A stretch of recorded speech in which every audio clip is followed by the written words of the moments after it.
নমস্কার সকলকে উৎপল শেডওয়ার্ড চ্যানেলে স্বাগত। আজকের ভিডিওতে আমরা আলোচনা করব পাস্ট কন্টিনিউয়াস টেন্স নিয়ে। তাই তোমরা ভিডিওটা স্কিপ না করে অবশ্যই প্রথম থেকে শেষ পর্যন্ত দেখবে। আর যারা চ্যানেলটা প্রথম দেখছো তারা অবশ্যই চ্যানেলটা সাবস্ক্রাইব করে পাশে থাকা বেল বাটনটা প্রেস করবে, যাতে পরের ভিডিওগুলো আপলোড করার সাথে সাথে তোমাদের কাছে নোটিফিকেশন পৌঁছে যায়।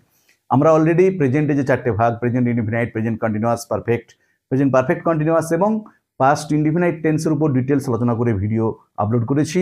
যারা সেই ভিডিও দেখোনি তাদের জন্য আমি ডেসক্রিপশন বক্সে সে ভিডিওর লিঙ্ক দিয়ে দিয়েছি, তোমরা দেখে নিও। এছাড়াও কীভাবে টেন্স ট্রান্সফর্ম করতে হয়, মানে প্রেজেন্ট ইনডিফিনাইট থেকে ধরো প্রেজেন্ট কন্টিনিউয়াস বা পাস্ট ইনডিফিনাইট কীভাবে ট্রান্সফর্ম করবে সেসব নিয়েও ওই ভিডিওতে ডিটেলস আলোচনা করা আছে, তোমরা অবশ্যই ভিডিওগুলো দেখে নিও। চলো শুরু করা যাক আজকের বিষয় পাস্ট কন্টিনিউয়াস টেন্স। তাহলে প্রথমে জানবো পাস্ট কন্টিনিউয়াস টেন্স কখন হয়, এটা আগে ভালো করে খেয়াল করতে হবে। ধরো তোমাকে একটা সেন্টেন্স দিল ট্রান্সলেশন করতে, বা তুমি কোনো একটা বাক্য গঠন করছো, তুমি বুঝবে কি করে সেটা পাস্ট কন্টিনিউয়াস টেন্সে হবে বলে? কি করে বুঝবে? দেখো, কোনো কাজ পাস্ট মানে অতীত বা আগে বা অতীতে হইতেছিল বা ঘটিতেছিল বুঝালে ভার্বের পাস্ট কন্টিনিউয়াস টেন্স হয়। আবার বলছি, কোনো কাজ আগে বা অতীতে হইতেছিল বা ঘটিতেছিল বুঝালে ভার্বের পাস্ট কন্টিনিউয়াস টেন্স হয়। এক্ষেত্রে তোমাদের বলবো, তোমরা অবশ্যই কিন্তু প্রেজেন্ট কন্টিনিউয়াস এবং পাস্ট কন্টিনিউয়াস কম্পেয়ার করে পড়বে। টেন্স পড়বে যখন প্রত্যেকটা টেন্সের সঙ্গে কম্পেয়ার। ধরো যখন পাস্ট কন্টিনিউয়াস পড়ছো, প্রেজেন্ট কন্টিনিউয়াস কখন হয়? বর্তমানে কোনো কাজ হইতেছে বা ঘটিতেছে। আমি পড়িতেছি, এটা প্রেজেন্ট কন্টিনিউয়াস। আর অতীতে হইতেছিল, আমি পড়িতেছিলাম, এটা হচ্ছে পাস্ট কন্টিনিউয়াস। সে ফুটবল খেলিতেছে, প্রেজেন্ট কন্টিনিউয়াস। সে ফুটবল খেলিতেছিল, এটা হচ্ছে পাস্ট কন্টিনিউয়াস। তাহলে যখন তোমরা পড়বে প্রেজেন্ট কন্টিনিউয়াস পাস্ট কন্টিনিউয়াসের ডিফারেন্সটা বা কম্পেয়ার করে পড়বে, তাহলে মনে থাকবে ভালো। তার সাথে সাথে তোমরা পাস্ট ইনডিফিনাইটের সঙ্গেও কম্পেয়ারটা করবে। দেখো, পাস্ট ইনডিফিনাইট কখন হয়? কোনো কাজ অতীতে হয়েছিল বা ঘটেছিল বুঝালে ভার্বের পাস্ট ইনডিফিনাইট টেন্স হয়। সে ফুটবল খেলেছিল, এটা হচ্ছে পাস্ট ইনডিফিনাইট। আর সে ফুটবল খেলিতেছিল, ওই যে হইতেছিল বা ঘটিতেছিল। আমি ভাত খেয়েছিলাম, এটা পাস্ট ইনডিফিনাইট। আর আমি ভাত খাইতেছিলাম, এটা পাস্ট কন্টিনিউয়াস। এভাবে যদি কম্পেয়ার করে পড়ো তাহলে কিন্তু নির্ভুলভাবে শিখতে পারবে। তাই যখন তোমরা টেন্সটা পড়বে বা তোমরা যখন ট্রান্সলেশন করবে, একই সাথে কিন্তু present continuous, past continuous, past indefinite, present indefinite, মানে সব টেন্সেরই একটা দুটো করে এক্সাম্পল প্র্যাকটিস করবে। সব থেকে ভালো হয় একটা সেন্টেন্সকেই যদি সব টেন্সে ট্রান্সফর্ম করে করে যাও, তাহলে কিন্তু তোমরা ডিফারেন্সটা খুব ভালো করতে পারবে। এরপরে ধরো তুমি বুঝতে পারলে না বাক্যটা পড়ে যে বাক্যটা পাস্ট কন্টিনিউয়াসে আছে, তখন তুমি কি করবে? ক্রিয়া রূপটা, বাংলাতে থাকলে বাক্যের ক্রিয়া রূপটা দেখবে কিরকম। দেখো, ক্রিয়ার শেষে ইতে ছিল, ইতে ছিলে, ইতে ছিলাম থাকবে। দেখো, প্রেজেন্ট কন্টিনিউয়াসে কি ছিল? ইতে ছ, ইতে ছি, ইতেছে। এখানে হচ্ছে ইতে ছিল, ইতে ছিলে, ইতে ছিলাম। পাস্ট ইনডিফিনাইটে কি? ল লে লাম। এখানে হচ্ছে ইতে ছিল, ইতে ছিলে, ইতে ছিলাম।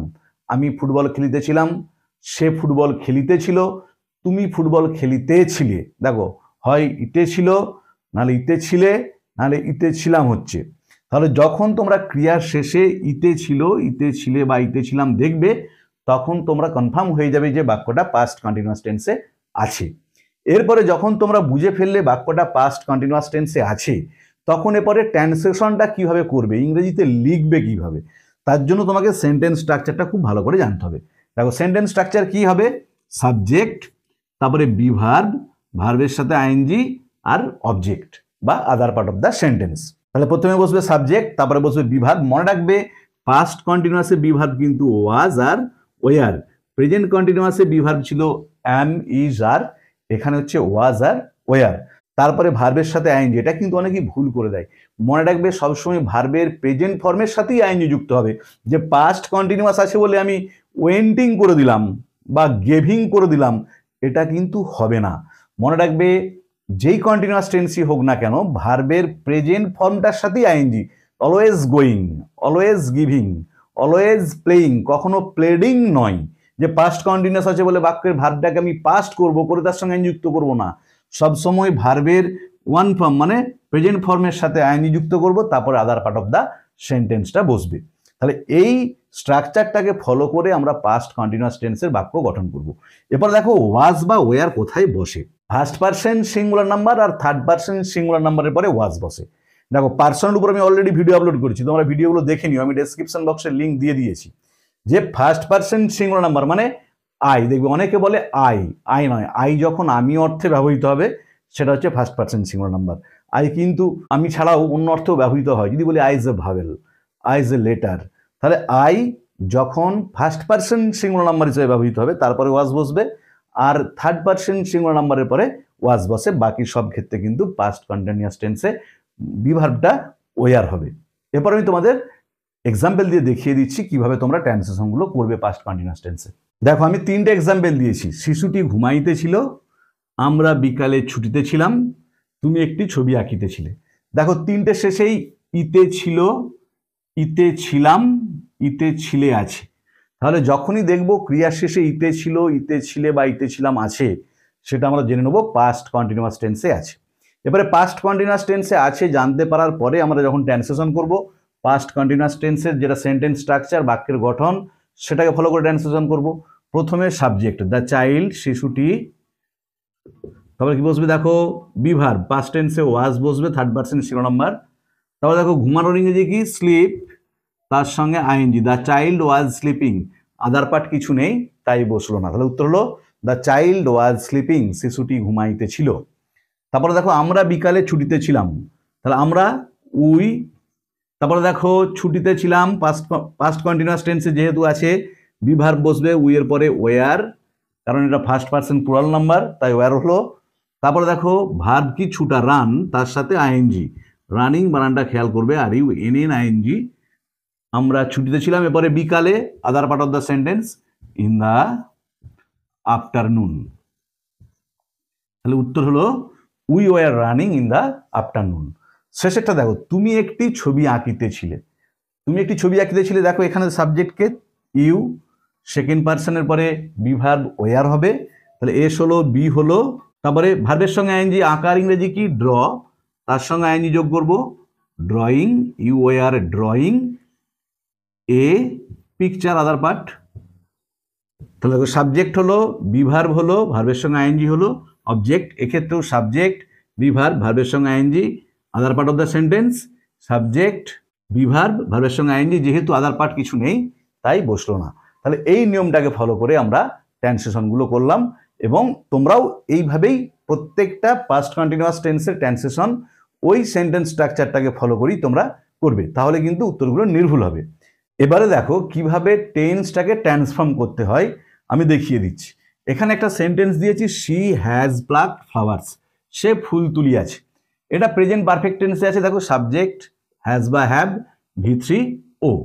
এরপরে ধরো এই বাক্যটা তোমাকে বললো পাস্ট ইনডিফিনাইটে করো, তারপরেতে প্রেজেন্ট ইনডিফিনাইটে করো, তারপরে হচ্ছে পাস্ট কন্টিনিউয়াসে করো। আমি 3টে দিয়ে দেখাচ্ছি, তোমরা কিন্তু প্রত্যেকটা টেন্সে ট্রান্সফর্ম করবে, তাহলে নির্ভুল হয়ে যাবে। দেখো প্রথমে তাহলে পাস্ট ইনডিফিনাইটে যেটা বাক্যের গঠন, সাবজেক্ট V2 ও, সেটা ফলো করবো। প্রথমে হবে তাহলে শি, তারপরে দেখো মেন ভার্ব কোনটা, প্লাকড, হ্যাজটা কিন্তু পারফেক্টের জন্য এসেছে, তাহলে হ্যাজটা আমাদের এখানে কোনো কাজে লাগবে না।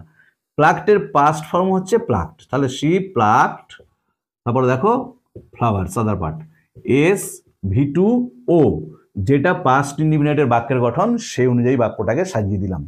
তাহলে যে টেন্সে আমরা ট্রান্সফর্ম করছি তার যেটা বাক্যের গঠন সেই অনুযায়ী আমরা বাক্যটাকে লিখব।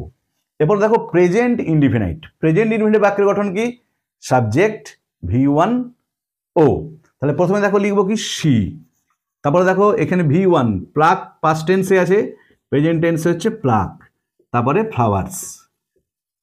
দেখো কিন্তু একটা জিনিস মনে রাখতে হবে, প্রেজেন্ট ইনডিফিনাইট টেন্সের ক্ষেত্রে সাবজেক্ট যদি থার্ড পারসন সিঙ্গুলার নাম্বার হয়, দেখো সিটা কিন্তু থার্ড পারসন সিঙ্গুলার নাম্বার। তোমরা কিন্তু পার্সনের উপর ভিডিওটা ভালো করে দেখে নিও, ওটা দেখলে কিন্তু এই জিনিসগুলো ক্লিয়ার হয়ে যাবে। যে সাবজেক্ট যদি থার্ড পারসন এবং সিঙ্গুলার নাম্বার হয়, সি মানে একজন কি বোঝাচ্ছে, তখন ভার্বের সাথে এস বা ইএস যুক্ত হবে, তাই এখানে কিন্তু প্লাক নয় প্লাক্স হবে। যদি এটা আই হতো, যদি এটা আই থাকতো তাহলে কিন্তু আই প্লাক হতো, যেহেতু সি আছে থার্ড পারসন সিঙ্গুলার নাম্বার তাই সি প্লাক্স ফ্লাওয়ার্স। এরপরে দেখো পাস্ট কন্টিনিউয়াস করবো। পাস্ট কন্টিনিউয়াস বাক্যের গঠন কি, আজকে শিখলাম এস বিভার্ব ভার্বের সঙ্গে আইএনজি, অবজেক্ট বিভার্বটা শুধু এখানে ওয়াজ বা ওয়ার। তাহলে এখানে দেখো সি হবে প্রথমে, থার্ড পারসন সিঙ্গুলার নাম্বার পরে পাস্ট টেন্সে বিভার্ব কি হয়, ওয়াজ হয়, তাহলে এখানে লিখবো কি ওয়াজ, সি ওয়াজ। এবারে দেখো মূল ভার্বের সঙ্গে আইএনজি, কখনো প্লাকটের সঙ্গে আইএনজি করবো না, আমি আগেই বলেছি। মূল ভার্ব কোনটা, প্রেজেন্ট টেন্স প্লাক, তার সঙ্গে আইএনজি, শি ওয়াজ প্লাকিং, দেখতে পেলে ভার্বটা কিন্তু প্লাক, যেটা প্রেজেন্ট ফর্ম, V1 ফর্ম। এইখানে ছিল পাস্ট পার্টিসিপল ফর্ম, এটা হচ্ছে পাস্ট ফর্ম, আর এখানে দেখো আইএনজি যোগ করেছি। তাহলে শি ওয়াজ প্লাকিং, তারপরে আদার পার্ট যেটা আছে ফ্লাওয়ার্স। তাহলে উত্তর হলো শি ওয়াজ প্লাকিং ফ্লাওয়ার্স। দেখো এখানেতে পাস্ট কন্টিনিউয়াসের যে বাক্যের গঠন ইয়েস, বি ভার্ব, ভার্বের সঙ্গে আইএনজি, তারপরে আদার পার্ট অফ দ্য সেন্টেন্স আমরা বস করিয়েছি। তাহলে যে টেন্সে ট্রান্সফর্ম করব সেই টেন্সের যে বাক্যের গঠনটা সেই অনুযায়ী আমরা বাক্যটাকে সাজাবো, তাহলেই কিন্তু নির্ভুল হয়ে যাবে। তাহলে আজকের ভিডিওতে আমরা পাস্ট কন্টিনিউয়াস টেন্স কখন হয়, পাস্ট কন্টিনিউয়াস টেন্স চেনার জন্য ক্রিয়ার রূপটা কি, বা পাস্ট কন্টিনিউয়াস টেন্সে তুমি যখন ট্রান্সলেট করবে ইংরেজিতে তখন বাক্যের গঠনটা কি হবে তা নিয়ে ডিটেলস আলোচনা করলাম। ভিডিওটা ভালো লাগলে তোমরা অবশ্যই লাইক করবে, বন্ধুদের মধ্যে শেয়ার করবে এবং কমেন্ট করে জানাবে। আর যারা চ্যানেলটা প্রথম দেখছো বা চ্যানেলটা এখনো সাবস্ক্রাইব করোনি তারা অবশ্যই চ্যানেলটা সাবস্ক্রাইব করে পাশে থাকা বেল বাটনটা প্রেস করবে, যাতে পরের ভিডিওগুলো আপলোড করার সাথে সাথে তোমাদের কাছে নোটিফিকেশনটা পৌঁছে যায়। ভালো থেকো সবাই, ধন্যবাদ, দেখা হবে পরের ভিডিওতে।